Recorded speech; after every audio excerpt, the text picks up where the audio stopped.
자, 우리 교재는 3페이지고 법인세법 총칙, 법인세의 개요.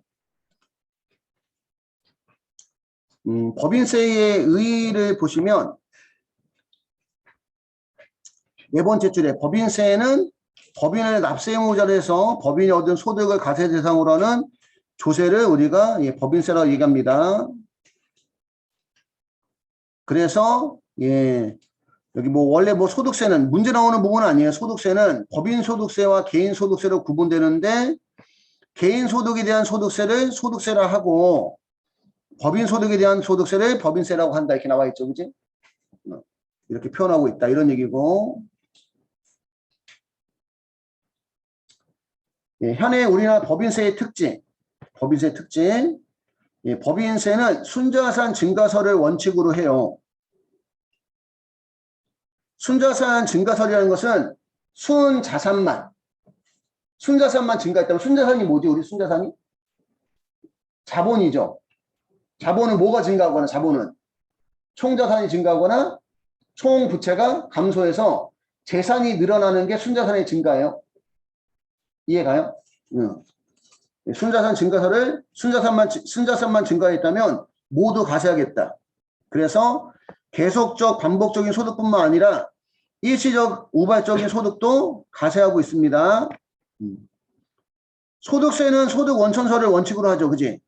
소득세는 소득 원천설을 원칙으로 하고 법인세는 순자산 증가설을 원칙으로 합니다. 그 다음 법인세는 국세. 국가의 재정 수입을 목적으로 하면 국세, 지방자치단체의 재정 수입 목적으로 하면 지방세, 국세고 일반적인 재정에 사용되는 보통세. 보통세라는 얘기는 세금을 걷어서 필요한 데 있으면 아무데나 쓸 수 있다. 이런 얘기야. 그다음 법인세는 담세자와 납세 의무자가 동일한 직접세입니다. 돈도 내가 벌고 세금도 내가 내는 게 직접세. 돈은 사업자가 벌지만 부담은 소비자가 하는 게 간접세. 법인세는 직접세고요. 법인세는 종합과세되는 세금이고 법인세는 납세 의무자 자신의 가세표준과 세액을 가세관청에 신고할 때 납세 의무가 성립하는 신고 납세제도 세목입니다. 이런 특징 등은 시험에 가끔 나와요. 이런 특징들은.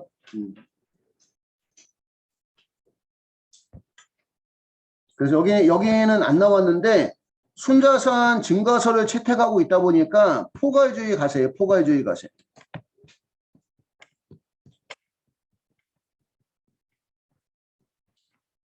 법에서 가세하지 않는다고 열거된 것 빼고는 다 가세한다. 이런 얘기예요. 포괄주의 가세. 법에서 열거된 것 빼고 법에서 가세하지 않는다고 열거된 것 빼고는 모두 가세하는 포괄주의 가세. 그렇게 보시면 되고 소득세는 무슨 주의 가세였죠? 열거주의 가세였죠. 그치? 원칙이.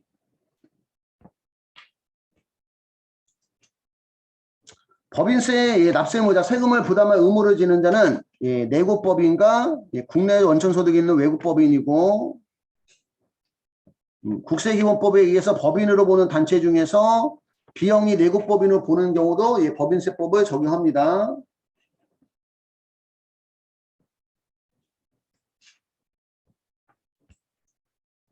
이런 것도 이제 시험에 나오죠. 내국법인, 외국법인, 영리법인, 비영리법인. 내국법인은 국내 본점이나 주사무소 또는 사업의 실질적 관리장소를 둔 법인을 내국법인이라고 합니다. 국내 본점이나 주사무소 또는 사업의 실질적 관리장소를 둔 법인을 내국법인. 외국의 본점 또는 주사무소를 둔 법인을 외국법인. 그 우리 가끔 그런 얘기 하잖아요. 뭐 친구나 친척이나 뭐 가족 중에 그 외국계 회사에 다니는 경우 있잖아. 그지? 그 외국계 회사에 다니면 외국법인이에요? 아니면 내국법인이에요? 외국계 회사라고 무조건 외국법인이 아니라 뭘 갖고 따진다는 거야? 외국법인과 내국법인은 국내 본점이나 주사무소나 사업의 실질적 관리장소가 있으면 내국법인, 국내 본점, 주사무소, 사업의 실질적 관리장소가 없으면 외국법인. 우리 소득세 할 때도 거주자 비거주자 따지잖아. 소득세 할 때도 외국 사람이면 다 비거주자 아니잖아. 그지? 국내 주소나 그죠? 183 이상의 거주를 둔 개인은 거주자 이렇게 보는 것처럼. 그래서 외국 법인인지 내국 법인인지를 예, 국내 본점이나 주사무소 또는 사업의 시작 관리 장소를 갖고 따진다는 거 그렇게 보시면 되고 영리법인은 이익을 목적으로 하면 영리법인, 이익을 목적으로 하지 않으면 예, 비영리법인이에요. 영리를 목적으로 하는 법인이 영리법인. 영업활동으로 얻은 이익을 주주 등 구성원들에게 분배하고 비영리법인은 아니 학술, 종교, 자선 등 영리 목적이 아닌 사업을 영위하는 법인을 말한다. 그러면 영리 목적이 아닌 경우는 원래는 예, 가세하지 않는데 비영리법인도 예, 영리 사업을 할 수 있으나 그 이익을 구성원들이 분배할 수 없고 고유 목적 사업에만 사용해야 된다. 그래서 비영리법인도 예, 수익 사업을 하면 비영리법인도 무슨 사업을 하면 수익 사업을 하면 예, 법인세를 가세합니다. 법인세를.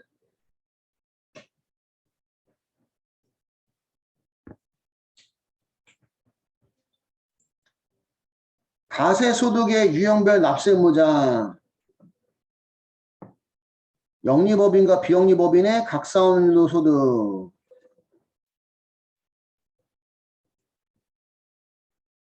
청산소득 요게 지금 표로 나온 거 표. 요 표를 예, 보시면 돼요.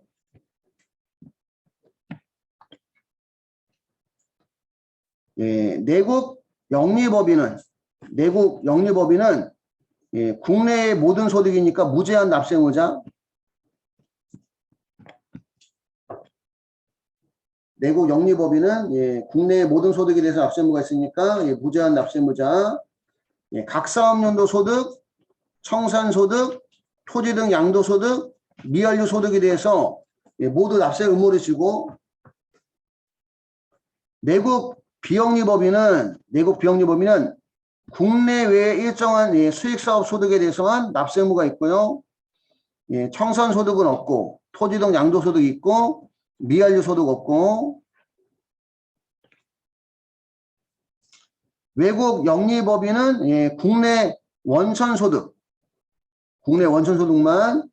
청산소득은 없고 토지 등 양도소득이 있고 미완료 소득은 없고 외국 비영리법인은 예, 국내 원천 예, 소득 중 수익사업소득만 청산소득은 없고 토지는 양도소득이 있고 예, 미완료 소득은 없고 각 사업연도 소득이 예, 하나의 회계연도 또는 1사업연도의 소득이 각 사업연도 소득이고 청산소득이라는 것은 회사가 목적을 달성을 했어. 회사가 사업의 목적을 달성하고 더 이상 안 하겠다는 게 해산이고 재산을 정리하는 걸 우리가 청산이라고 해요. 그러면 나중에 재산을 정리했더니 세법상 재산보다 실제 처분한 재산이 많았다면 가세가 안 된 소득이 있다는 얘기야. 가세가 안 된 소득이. 왜 발생하냐면 부동산 때문에 대부분은. 응? 우리 보면 토지나 건물 특히 토지 같은 거 건물은 감가상각이라도 하지 그지 토지는 감가상각 안 하고 감가상각도 안 하잖아 10년 전에 1억 주고 구입했어 그 장부에 1억 적혀있잖아 장부에 1억 근데 지금은 1억일까 지금 처분하면 아니겠지 그지 그래서 이제 무슨 소득이 발생한다 청산 소득이 발생한다는 얘기예요 세법상 자본보다 실제 처분한 재산이 더 많다 이해할까? 그러면 그때 예, 가세하는 거 우리가 무슨 소득? 청산 소득이라 합니다. 근데 봐봐. 외국법인은 무슨 법인은?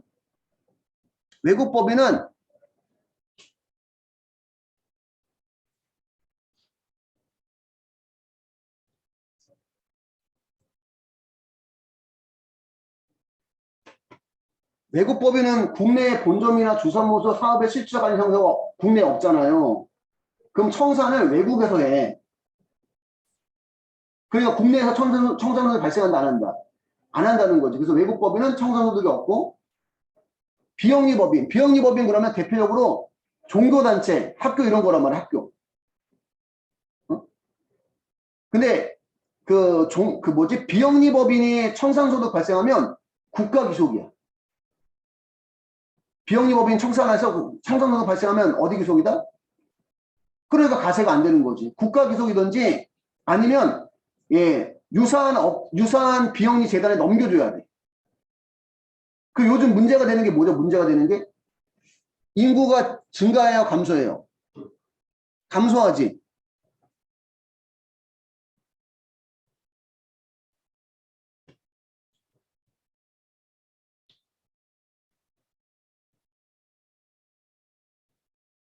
자, 인구는 감소하고, 그럼 대학이 많이 필요해, 조금 필요해? 그래서 요즘 대학에 그 학생들이 부족한 경우 발생하잖아. 그래서 학교 보러 뭐라 그래, 학교 보러. 청산하라고, 청산하라고. 어? 근데 청산소가 발생했을 때, 어? 그거를 저기 뭐지, 그 이사장들이 가져갈 수 있다, 없다? 없다. 그러니까 청산 안 하고 있는 거야, 그러니까. 자기네들은 그거 투자했다고 본다는 거지. 따지거든요, 결과적으로는. 어? 그래갖고 몇 년 전에 그런 얘기 있었어요. 청산소득의 몇 프로라도 돌려주는 방식으로 가야지 청산이 이루어지지 않겠냐. 뭐 이런 얘기가 있었는데 아직까지는 안 되고 있어. 아직까지는 안 되고 있는데 아마 가면 갈수록 대학교들이 이제 문제가 되지 않을까? 얼마 전에도 어디에 뭐 인천 쪽인가? 인천에 있는 김포인가 무슨 부천대학교인가? 뭐 거기에도 그 뭐지 신입생 가짜 신입생 받아가지고 이렇게 뭐 문제가 됐었잖아요. 그 뭐 학교에서 어떤 뭐 장학금이라든가 뭐 어떤 뭐 지원받는 것 때문에 운영하다 보니까 어쨌든 그래요. 어쨌든 그래서 비영리법인은 청산소득 발생하면 국가 기속이든지 유사한 비영리재단에 넘겨주든지 해야 돼서 가세가 안 되는 거지, 그치? 결과적으로 청산소득 발생하지 않으니까. 그러니까 청산소득은 그럼 누구만 가세하는 거야, 누구만? 내국 영리법인만. 그리고 요거 이런 문제 가끔 나와요. 청산소득은 누구만 발생한다? 내국 영리법인만. 그 다음에 현재 우리나라 그 택지가 많아요, 적어요. 우리나라 맨날 우리 사회 같은 거 배울 때 뭐라고 배웠어요? 국토의 70%가 뭘로 돼 있다? 산으로 돼 있다, 임야로, 그치? 산림으로. 이해가요? 그러니까 택지가 많다, 부족하다. 부족하다 보니까 부동산을 규제하는 거잖아. 부동산을. 이해가요? 그래서 부동산을 규제하다 보니까 예, 토지 등 양도소득에 대해서는 다 가세를 한다는 거지. 다 가세하고 미완료 소득이라는 게 뭐냐면 요즘 경기가 좋아요, 안 좋아요? 경기가 안 좋죠. 그럼 생각해봐. 돈이라는 게 돌아야 되잖아. 그럼 대기업이 사업해서 돈을 벌면 그 돈을 어떻게 해야 돼? 대기업이 가지고만 있어야 돼? 아니면 써야 돼? 써야 되죠. 직원들 월급도 더 주고 뭐 채용도 더 하고 그 다음에 투자도 하고 배당도 주고 그러면 이 돈이 흘러간단 말이야. 그치? 근데 요즘 경기가 안 좋다 보니까 그런 대기업들이 사업을 해서 돈을 벌면 투자를 안 하고 가지고만 있는 경우가 있다는 거지. 가지고만 있으면 돈이 돌지 않고 경기는 더 악순환이 발생하겠죠. 그치? 그래서 회사가 사업해서 번 돈 중에 번 돈을 유보만 하고 있다면, 보유만 하고 있다면 그걸 가세하겠다는 게 미완료 소득에 대한 가세야. 한류시키라는 얘기야, 돈은. 응? 직원들 채용, 고용, 그지? 배당, 투자 이런 데 하면 가세 안 하고 미완료 소득을 이런 거 안 하고 가지고만 있으면 가세하겠다. 근데 여기에 가세되는 회사가 많지가 않대, 많지가. 그래서 여기는 거의 시험 안 나와. 내가 볼 때는 시험에 나온 적이 없어. 그리고 얘 잘 나와, 얘. 예, 국가나 지자체는 예, 비영리가 아니죠. 국가나 지자체는 비과세 법인이에요.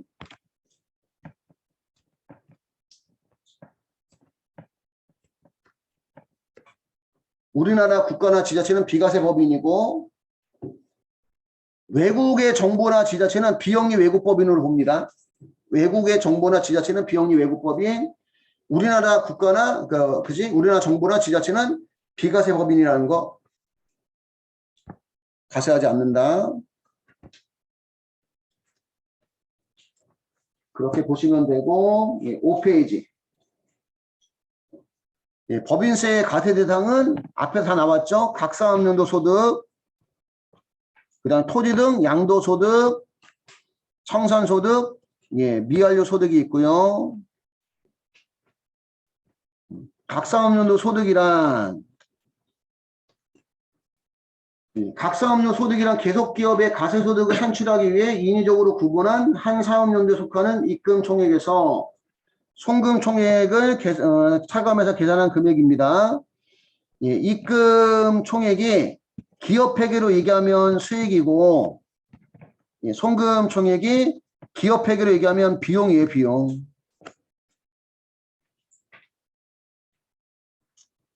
기업 회계에서는 수익과 비용이라고 부르는 부분을 법인세법에서는 입금과 송금, 소득세법에서는 뭐라고 불렀지? 소득세법에서는 총수익금액과 필요경비, 그지? 조금씩 다른 표현 쓴다는 거. 입금 총액에서 송금 총액을 차감해서 계산한 금액 말하고, 이는 순자산 증가세 입장에서 법인의 가세소득을 파악하는 것이며, 예, 실무상으로는 예, 기업회계 단기순위를 기초로 기업회계와 세무회계 차이를 조정하는 세무조정에 의해서 각성소득을 산출합니다.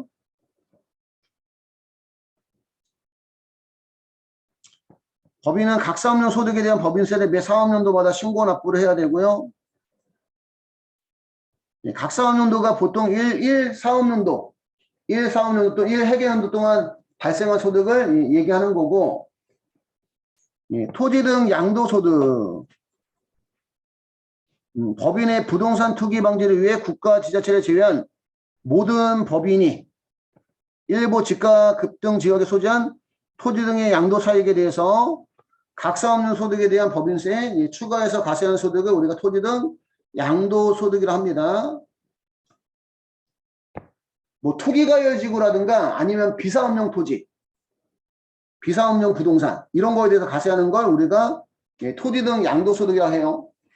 그러니까 제조업자가 부동산에 투기했다. 제조업자가. 그런 것들, 업무와 무관한 부동산에 대해서 추가적인 가세하는 거, 토지 등 양도소득에 대한 법인세라 얘기합니다. 이거 하는 이유가 뭐냐면, 여러분들 기억나실지 모르겠는데,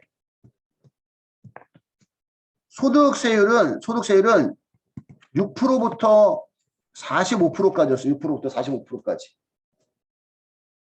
그치? 가세표준이 5억 원 이상이면 세금이 45%잖아요. 가표가 5억 원 이상이면. 그러니까 부동산을 5억 주고 사서, 5억 주고 사서 만약에 12억에 팔았다. 그러면 7억이 남았잖아. 그지? 그 5억 넘어가니까 45% 세금 낸다는 거, 45%. 근데 법인은 가표가 2억 원까지는 10%, 그 다음에 뭐 200억까지는 20% 이렇게 세금을 내거든. 그러니까 7억을 벌어도 세금을 20%밖에 안 내. 법인은. 개인은 45% 세금 내는데 그럼 형평에 맞아, 안 맞아? 안 맞죠. 그러니까 조금 더 내게끔 하겠다는 게 토지 등 양도소득에 대한 가세, 법인세. 법인들은 세금을 적게 낸다는 거, 법인들은. 그래서 법인이 부동산 투기했을 때 세금을 조금 더 내게끔 하는 겁니다. 법인세 외에 토지 등 양도소득에 대한 법인세 추가로 또 내. 추가로. 청산소득은 아까 설명 다 했죠.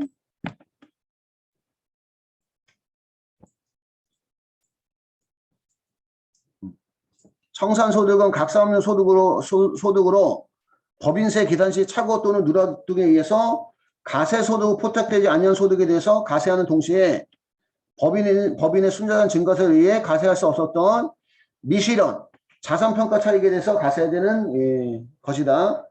부동산 같은 경우는 내가 옛날에 뭐 10년 전에 뭐 5억 주고 샀는데 지금 뭐 20억이 됐다 이렇게 할 수 있다는 거지. 근데 가격이 올랐다고 미실현 손익에 대해서 가세할 수 있는 게 아니다 보니까 청산할 때 그때 가세하겠다는 얘기예요. 청산할 때. 미완료 소득은 미완료 소득이란 자기 자본이 500억을 초과하는 법인. 자기 자본이. 미완료 소득이란 자기 자본이 500억을 초과하는 법인이나 상호 출자 제한 기업 집단에 속하는 법인이 기업 소득 중 일정액의 투자나 임금 등을 한류하지 않은 소득을 말한다. 이는 대규모 기업들이 투자 활성화와 고용 증대를 위한 것으로 기업 소득이 가계 소득으로 흘러 들어가지 않는 미완료 소득에 대해 2022년까지 한시적으로, 그지? 한시적으로 1번 법인세 추가해서 납부해야 되는 소득을 우리가 미완료 소득이라 합니다.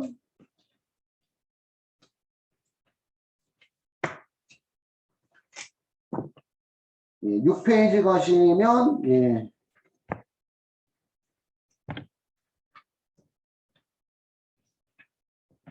각 사업연도 소득부터 청산소득에 대한 세율이 나와 있죠. 의의를 보니까 각 사업연 소득은 계속적인 기업활동을 통해 각 사업연도에 얻은 소득을 얘기한다. 가세표준이 2억 원 이하는 10%, 200억 이하는 20%, 3천억 이하는 22%, 3천억 초과는 25%고 토지 등 양도소득에 대한 법인세는 주택이나 비사업용 토지를 양도하면서 발생한 소득, 국내 소재 주택이나 비사업용 토지 양도했을 때 등기 자산은 10%, 미등기 자산, 등기를 안 하고 투기한 경우는 40% 세금으로 추가로 더 내야 된다는 얘기예요. 미완료 소득은 대규모 기업의 기업소득 미완료 소득에 대해서 20% 세금 내고 있고, 청산소득은 해산, 합병, 분할로 인해서 청산할 때 발생한 소득으로 여기는 세율이 똑같죠. 2억 원 이하는 10%, 200억 이하는 20%, 3천억 이하는 22%, 3천억 초과분은 25%고요. 각 사업연도 소득이나 토지 등 양도소득이나 미완료 소득은 각 사업연도 종류에 속하는 자리 만일로부터 3개월 이내에 신고 납부해줘야 되고, 청산소득은 자녀재산가의 확정일로부터 3개월 이내, 자녀재산가의 확정일로부터 3개월 이내에 신고 납부해줘야 되고요.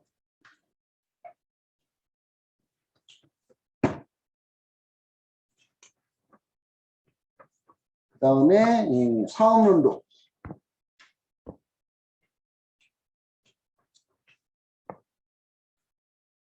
사업연도에 가니까 사업연도는 법인의 소득을 계산하는 1회계 기간을 우리가 사업연도를 합니다. 법인의 소득을 계산하는 1회계 기간 사업연도를 한다. 기업은 계속해서 소득이 발생하지만 가세를 위해서는 일정한 기간 단위를 정해야 되는데 그 기간 단위를 우리가 사업연도를 한다는 얘기입니다. 우리 그 회사는 기본적으로 계속된다는 가정이잖아요. 그럼 실제 이 회사가 사업을 시작해서 이익이 났는지 손해가 났는지는 끝나봐야지 알아. 사실은 끝나봐야지. 근데 언제 끝날지도 모르잖아. 그지? 그지? 그러다 보니까 일정한 기간을 구분해서 그 소득에 대해서 가세하는 걸 우리가 무슨 연도? 사업 연도라고 한다는 거죠. 그래서 우리가 1회계 기간은 몇 년을 초과할 수 없다.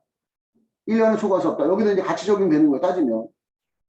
회사가 이익이 났는지 손해가 났는지는 사실은 설립이 돼서 끝나봐야지 알 수 있는데, 그 끝나기 전까지는 가세하지 못하는 부분이 있다 보니까 일부러 가세하기 위해서 구분한 기간을 우리가 무슨 연도? 사업 연도라고 얘기한다는 거죠. 그지?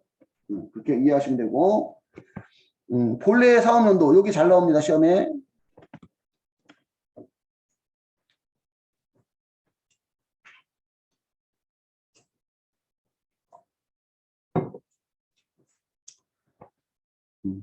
법인세법상 사업연도는 법령 또는 정관 등에 정하는 1회기간을 말해요. 법인세법상 사업연도는 법령 또는 정관 등에 정하는 1회기간을 말한다. 그 기간은 원칙적으로 1년을 초과할 수 없다. 원칙적으로 회사는 법인의 정관에서 각 사업연을 정할 수 있으나 특정한 업종에 대해서 관련 법령 등에서 사업연도를 특별히 지정하는 경우가 있는 경우에는 이러한 법령상의 사업연도가 법인세법상 사업연도가 됩니다.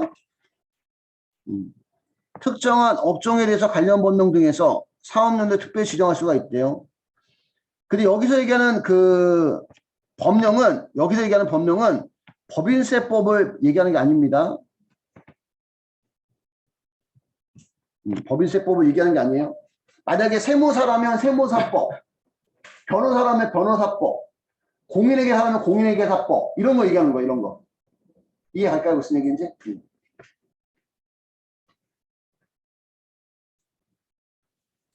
두 번째, 법령 또는 법인의 정관상의 사업연도가 규정되지 않은 규정되어 있지 않은 법인은 따로 사업연도를 정해서 법인 설립 신고 또는 사업자 등록과 함께 납세지 간의 세무서에 신고를 해야 돼요.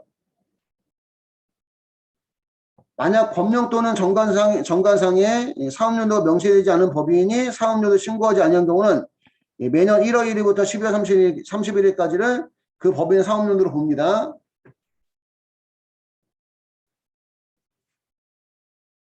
그 내용을 여기다가 다시 한번 정리해 놓은 거죠. 그래서 우리 법인세법상 사업연도는 원칙은 법령 또는 정관이 정하는 1회기간을 사업연도로 하고 1년 초과가 안 되고, 법령이나 정관이 정해져 있지 않은 경우는 그지 법인 설립 신고 또는 사업자 등록과 함께 신고하는 사업연도를 사업연도로 하고, 별도로 신고조차 하지 않은 경우는 1월 1일부터 12월 31일까지를 사업연도로 합니다. 구분할 수 있겠죠, 이거? 이거 잘 물어봐요.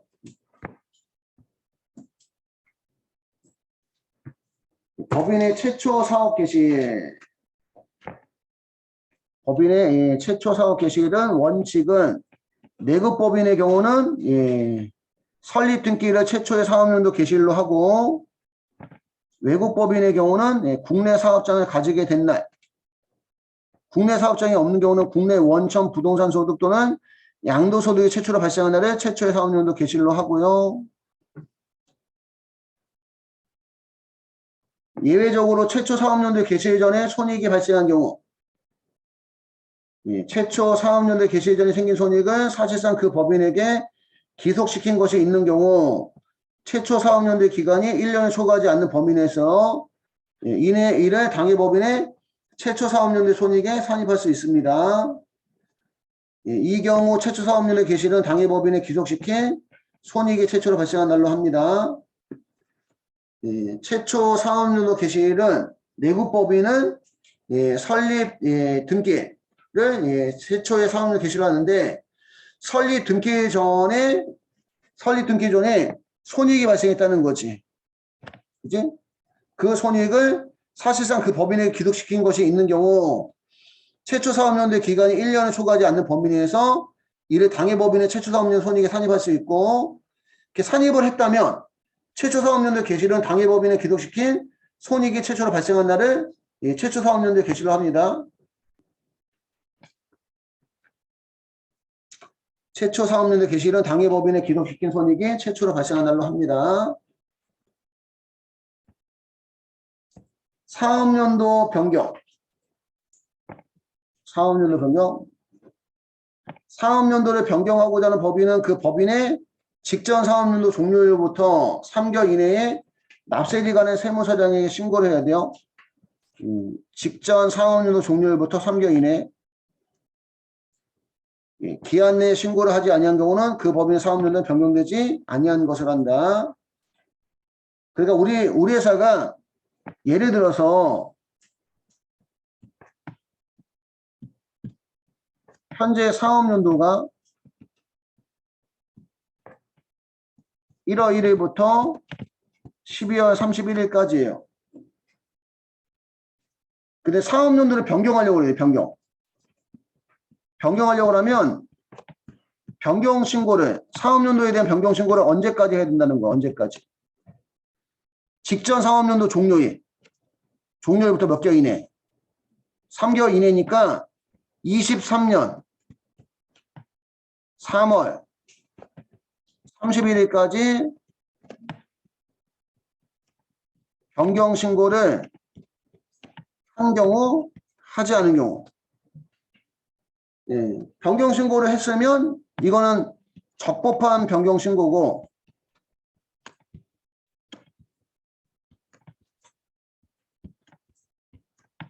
하지 않았으면 적법한 변경신고가 아니라는 얘기입니다. 적법한 변경신고일 때는 사업연도가 변경이 되는 거고, 적법한 변경신고가 아니면 사업연도가 변경되지 않는 걸 얘기해요. 만약에 우리가 사업연도를 변경하려고 한다. 현재 사업연도가 1월 1일부터 12월 31일까지인데 사업연도를 변경하고자 한다면 직전 사업연도 종료일부터 3개월 이내, 즉 23년 3월 31일까지 변경 신고를 하면 적법한 거고, 그렇지 않으면 예, 적법하지 않은 거고요. 기한 후 변경 신고하면 그 다음 연도부터 변경이 돼. 그 다음 연도부터. 신설법인은 최초 사업연도가 경과하기 전에 사업연도를 변경할 수가 없고, 사업연도가 변경된 경우는 예, 종전의 사업연도 개시일부터 변경된 사업연도 개시 전까지 기간에 대해서는 하나의 사업연도로 보고, 그 기간이 1개월 미만인 경우에는 변경된 사업연도 일을 포함할 수 있고, 예, 예외적으로 사업연도가 1년을 예, 초과할 수가 있습니다. 이런 경우는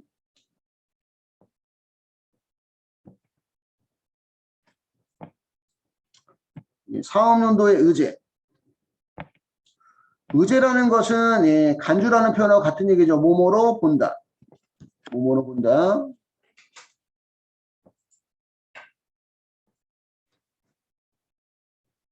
이걸 사업연도로 본다. 내국법인이 해산한 경우는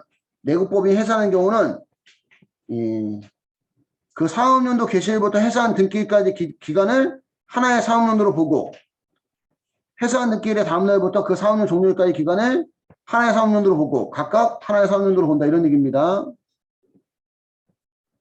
해산 등기일까지 하나의 사업연도, 해산 등기일의 다음날부터 그 사업연 종료일까지 기간을 각각 하나의 사업연도로 본다.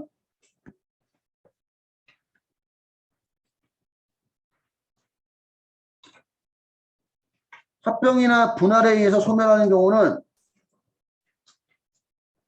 사업연도 개시일부터 합병 등기일 또는 분할 등기일까지 기간을 해산한 법인의 1사업연도로 보고, 사업연 개시일부터 합병 등기 또는 분할 등기까지 기간을 해산한 법인의 사업연도로 보고, 계속 등기를 하는 경우, 청산 중에 있는 내국법인의 상법 규정에 의해 사업을 계속하는 경우는 그 사업연도 개시일부터 계속 등기까지 기간과 계속 등기의 다음날부터 그 사업연 종료까지 기간을 각각 하나의 사업연도로 봅니다. 청산 중에 있다는 얘기는 뭐냐면 이제 그 자녀 재산만 정리하면 끝이란 말이야. 근데 자녀 재산을 정리하고 있는 중에 다시 사업을 계속하기로 했다면 사업연도 개시일부터 계속 등기일까지 기간을 하나의 사업연도로 보고, 계속 등기일의 다음날부터 그 사업연 종료까지 또 별도의 사업연도 본다는 얘기입니다. 청산하다가 다시 그냥 사업을 계속하기로 했다는 얘기지. 예, 연결 납세 방식 적용 법인의 사업연도 의제. 여기는 넘어가도 될 것 같고, 조직 변경 시도 예, 이것도 가끔 나와요. 상법이나 기타 법령 규정에 의해서 그 조직을 변경한 경우 예, 조직 변경 전 법인 해산 등기 또는 조직 변경 후 법인 설립 등기에 관계없이 당해 법인의 사업연도는 예, 조직 변경 전 사업연도가 계속되는 것으로 봅니다. 조직 변경은 지금 우리 그 법인이라는 게 뭐 한명회사, 합자회사, 유한회사, 주식회사 이 네 가지가 있거든요. 뭐 한명회사가 합자회사가 되거나 유한회사가 주식회사가 되거나 이렇게 바꾸는 거 우리가 조직 변경이라고 얘기하는 거. 조직 변경. 조직 변경되는 경우는 조직 변경 전 사업연도가 계속되는 것으로 보고, 한명회사, 합자회사, 유한회사, 주식회사.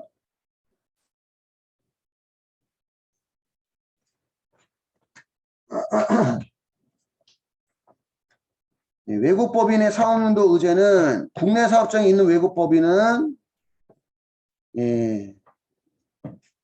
국내 사업장에 있는 외국법인이 사업연도 중에 당해 국내 사업장을 가지지 않게 된 경우는 사업연도 개시일부터 당해 국내 사업장 가지지 않게 된 날까지의 기간을 하나의 사업연도로 보고, 국내 사업장이 없는 외국법인은 부동산 소득, 자산 권리 양도소득이 발생하지 않게 되어 납세지 관한 세무서장에 이를 신고한 경우는 사업연도 개시일부터 그 신고일까지 기간을 하나의 사업연도로 봅니다. 여기까지 해서 앞에 총칙 부분의 첫 번째 파트는 끝났고,